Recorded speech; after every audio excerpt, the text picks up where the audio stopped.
It's good to finally not have to travel and be on a bus. I think for these guys, it's important to be, it's nice to be on campus. It's nice to be around, their friends and families, being able to come up and see them. It's almost like playing an away game, though. It's, we haven't been on the field. We haven't been able to take advantage of it. It's so much easier to play at home, not having to take bus rides and live out of hotel rooms and live out of bags. I know personally over the last 3 years I loved playing at home more than we played our best games at home as opposed to playing away.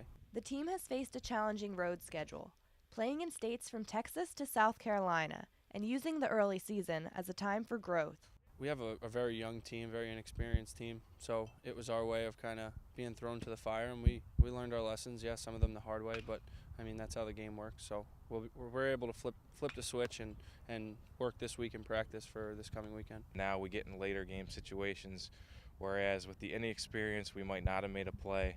I think guys are comfortable enough to the point where they make that play, they get that big hit, they make that big pitch, and I think that's going to be huge for us as we enter the conference season. As a pitching staff, we've really, kind of developed some roles, which was the important part, replacing, 3 guys that we pitched on weekends. So, from that perspective, I thought we've been kind of a little bit more, consistent because we know day in and day out what we're going to get from certain guys. Offensively and positionally, we've still moved some guys around, but that core unit is still the same.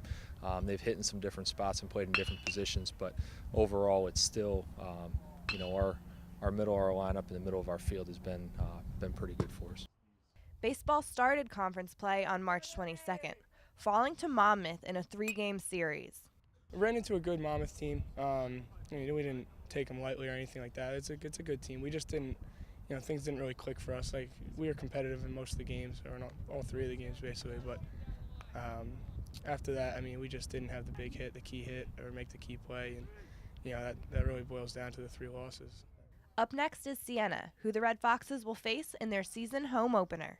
They're one of those teams that kind of hurt us every year. My freshman year, they kept us out of the conference tournament. Last year, they knocked us out of it.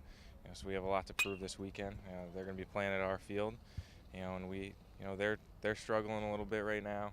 I think it's a great opportunity for us to get our first couple wins in the MAAC conference. I think offensively, Nick McQuail is playing shortstop for us, hitting our 3-hole, and then Zach Passarelli, who's our left fielder and catcher, and has been batting our 4-hole.